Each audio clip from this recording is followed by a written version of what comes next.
जय हिंद। आज dengue awareness day है, नेशनल अवेयरनेस डे है। तो आज उसी के अकॉर्डिंग बात करेंगे कि डेंगू से कैसे बचा जाए, क्या इसका सिम्टम्स हैं और क्या क्या इसमें परहेज़ करना चाहिए और कैसे इसका लक्षण क्या होता है और क्या क्या इसमें दवाइयाँ होती हैं, आयुर्वेदिक दवाइयाँ भी होती हैं। तो इसके बारे में और अपना एक्सपीरियंस भी बताऊंगा क्योंकि मुझे भी डेंगू हुआ था। तो उन सभी चीज़ों के बारे में देखिए, डेंगू एक जानलेवा बीमारी है। इसमें बहुत सारे लोग अगर सीरियस न हो तो जान गंवा देते हैं। उसमें से मेरा एक दोस्त भी था। तो डेंगू मुझे भी हुआ है और मेरे भाई को बहुत साल पहले हुआ था, मेरे बड़े भैया को। और देखिए, हालांकि मुझे डेंगू अभी रिसेंटली इसी साल में हुआ था। तो इसके बारे में बात करते हैं। पहले देखिए डेंगू का क्या क्या लक्षण होता है, जो मैंने अनुभव किया है और जो रिसर्च हुआ है उसके बारे में। पहले आपको बुखार होगा बहुत तेज़ और ठंडक भी लगती है। मुझे जो हुआ उसके बारे में बता रहे हैं कि पहले मुझे बुखार हुआ, फिर ठंडक बहुत तेज़ लगी और दवा ववा भी खाया मेडिकल स्टोर से लेके, लेकिन फिर कुछ दिन तक आराम हुआ। फिर उसके बाद फिर बुखार चालू हो गया, ठंडक लगी।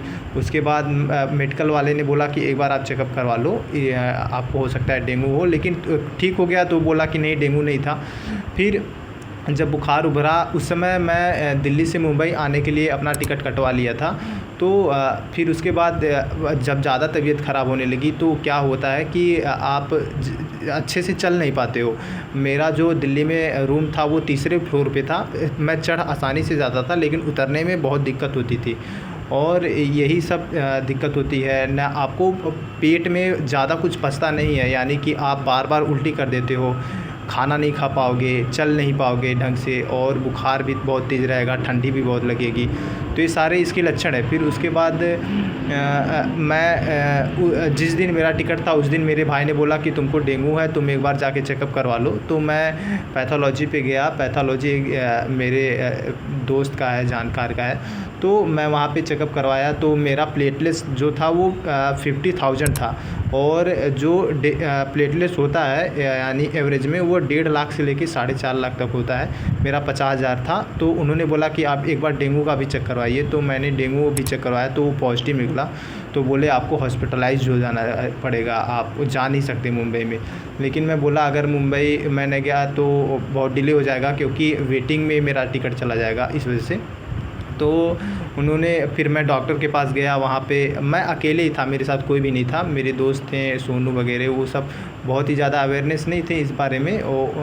तो वो लोग फिर वहाँ पे मैं गया, अकेले डॉक्टर से मिला और उनसे बताया सारा कंडीशन। उन्होंने फिर दवा दिया और मुझे ग्लूकोज चढ़ाया। पानी की कमी होती है बहुत ज़्यादा इस वजह से। तो वहाँ पे पानी ग्लूकोज मेरे को चढ़ा और दवा दी और बोले कि आप जा सकते हो। फिर मैं मुंबई आया।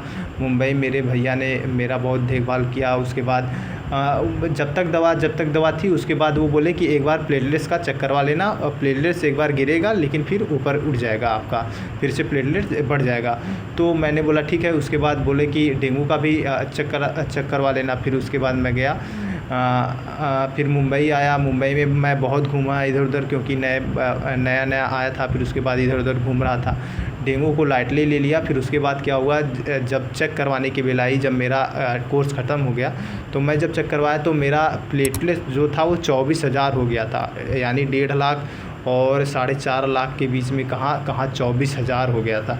तो जो पैथोलॉजी वाले थे वो बोले आपका कंडीशन बहुत अच्छा नहीं है, आप कैसे चल ले रहे हो मुझे नहीं पता। और मुझे थोड़ा भी फ़र्क नहीं पड़ रहा था क्योंकि मैं चलता रहता, मुझे ज़्यादा बुखार नहीं थी और पहले से बेहतर था। जो 50,000 का प्लेटलेट्स था उस समय कंडीशन जो ख़राब थी उस दवा पे, क्योंकि वो दवा नहीं हो रहा था, इधर दवा हो गई थी, इस वजह से मुझे पता नहीं चल रहा था। फिर मैं बोला कि एक बार आप डेंगू भी चेक करवाइए। तो डेंगू नेगेटिव निकला। फिर भी मैं घर पे पता चला, घर वाले बोले हॉस्पिटलाइज हो जाओ।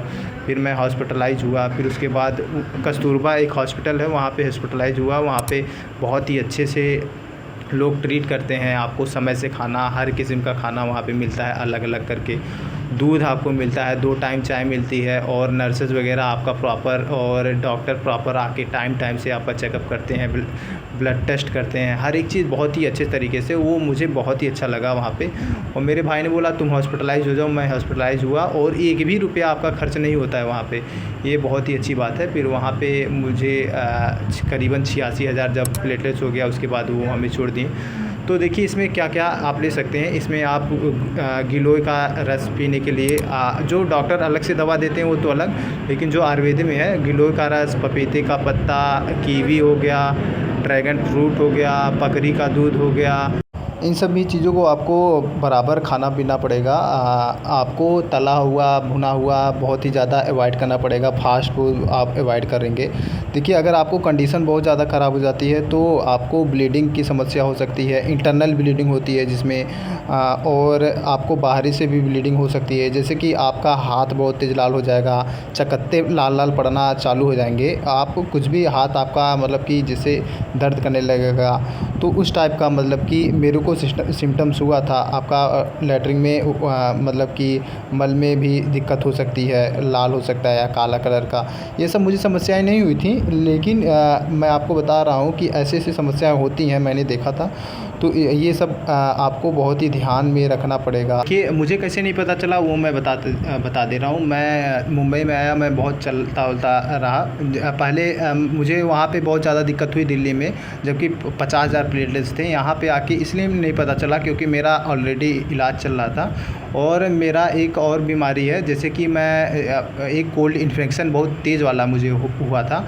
बहुत जगह से इलाज हुआ तो लेकिन ठीक नहीं हुआ। तो मुझे बाद में एक दवा है जो आयुर्वेद में है, महासुदर्शन चूर्ण, वो मुझे बहुत ही काम किया बहुत ही अच्छे तरीके से।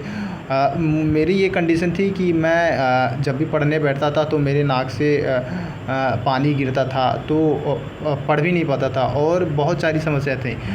छींक बहुत तेज़ आती थी सुबह-सुबह, ये थोड़ा भी धूप में निकल जाऊँ बहुत तेज़ छींक, तो सर्दी हो जाती थी, अंदर से बुखार हो जाता था, धूल बहुत ज़्यादा हो जाती थी। अगर सुबह कुछ भी ठंडा या गर्म पकड़ लिया तो बहुत तेज़ बुखार, बहुत तेज़ सर्दी हो जाती थी, छींक आती थी। ये सारी बहुत ज़्यादा समस्याएँ थी, बहुत ही ज़्यादा समस्याएँ थी। तो बहुत इलाज हुआ, नहीं ठीक हुआ। फिर उसके बाद महासुदर्शन चूर्ण धीरे-धीरे खाता गया।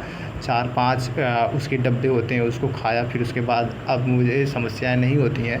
हालाँकि कभी-कभी होती हैं, लेकिन नॉर्मल दवाई खाने पर या यही खाने पे मुझे ठीक हो जाता है। तो हो सकता है इस कारण से मुझे पता नहीं चला, लेकिन अगर इंटरनल ब्लीडिंग हो रही है आपको तो बहुत ही दिक्कत वाली बात है।